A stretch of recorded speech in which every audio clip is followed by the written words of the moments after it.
Programa 46. Reacciones redox. En este programa identificaremos la utilidad del número de oxidación para predecir las propiedades de algunos elementos. Hola, bienvenidos a este programa en el que conoceremos y aprenderemos más sobre las reacciones de oxidación y reducción. Hace unos días estuve en Torreón, visité una siderúrgica y conocí algunos procesos para obtener metales.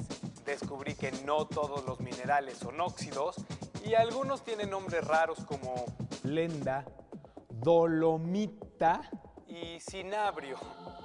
Acompáñenme a conocer algunos de ellos y a identificar reacciones de óxido-reducción.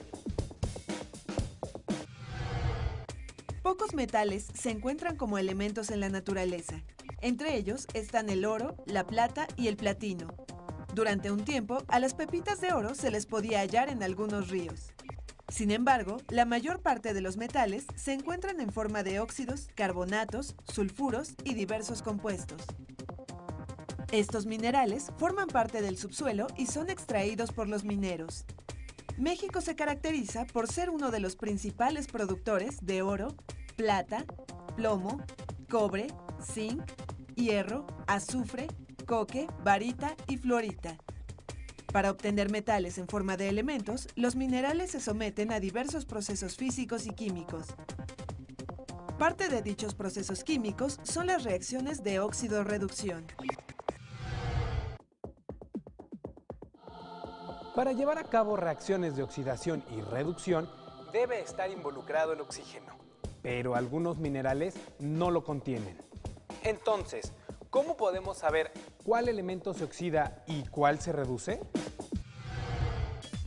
Para identificar los elementos que se oxidan o se reducen durante una reacción, los químicos acordaron crear el concepto de número de oxidación.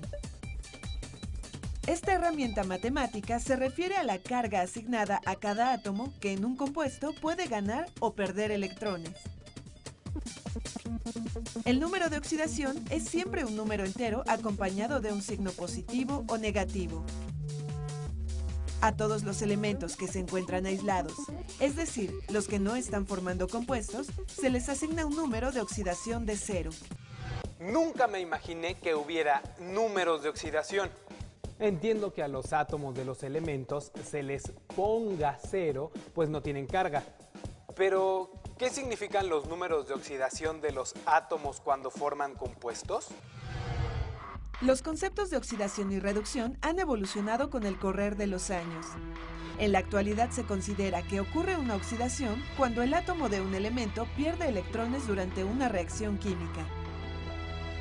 Por ejemplo, en esta reacción, el zinc pierde 2 electrones, por lo que su número de oxidación cambia de 0 a +2. Esto significa que cada átomo de este elemento pierde 2 electrones y por lo tanto se oxida. Por su parte, el átomo de cobre cambió su número de oxidación de +2 a 0, debido a que ganó 2 electrones. En esta reacción, algunos elementos no cambian su número de oxidación. Tal es el caso del azufre y del oxígeno. El átomo de un elemento se oxida cuando pierde electrones. Esto origina que aumente su número de oxidación. Si un átomo gana electrones, se reduce y disminuye su número de oxidación.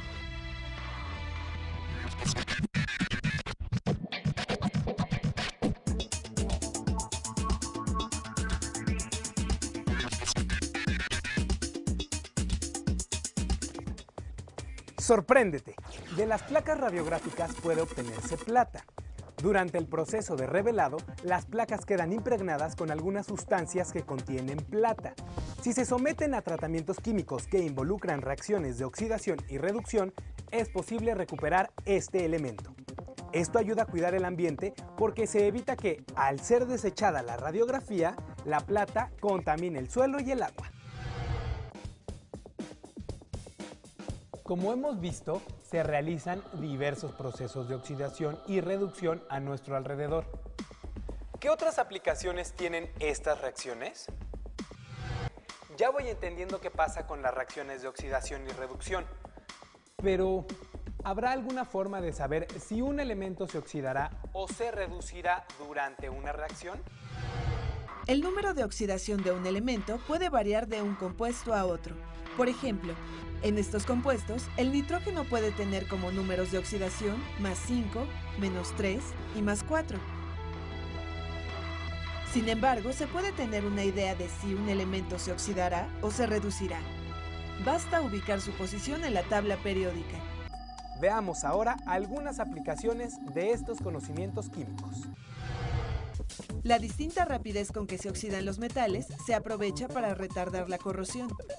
Los metales de las tuberías subterráneas se oxidan con facilidad debido a la humedad del suelo y a la presencia de electrolitos, entre otros factores. Como consecuencia, el metal pierde electrones, se oxida y se corroe. Para retardar la corrosión del hierro, se entierran trozos de un metal fácilmente oxidable como el magnesio.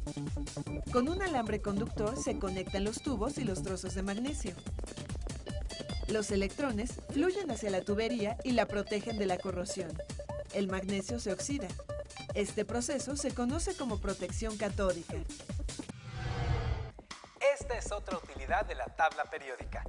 Conocer la facilidad con la que los elementos se oxidan. Acompáñenme a ver otros usos cotidianos de las reacciones de oxidación y reducción. Muchos objetos de metal están recubiertos por otro. Para hacer esto, se necesita una pieza de metal con que se va a recubrir el objeto. Por ejemplo, cobre. El objeto y el trozo de cobre se introducen en una disolución de sulfato de cobre.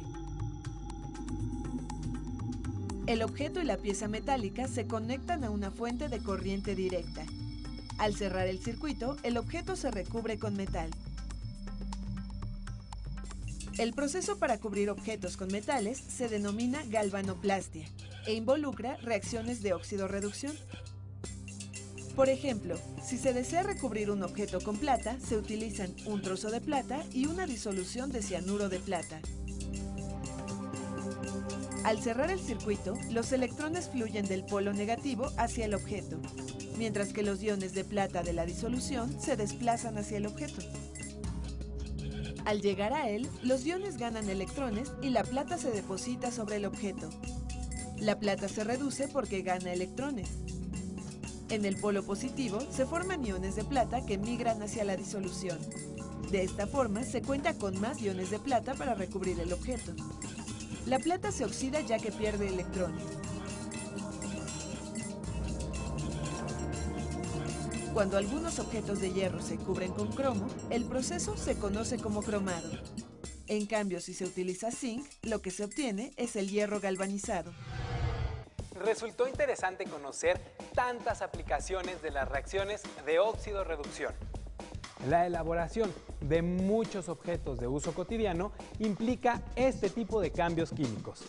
También hemos identificado la utilidad que tiene la tabla periódica para predecir lo que sucederá cuando se llevan a cabo estas reacciones.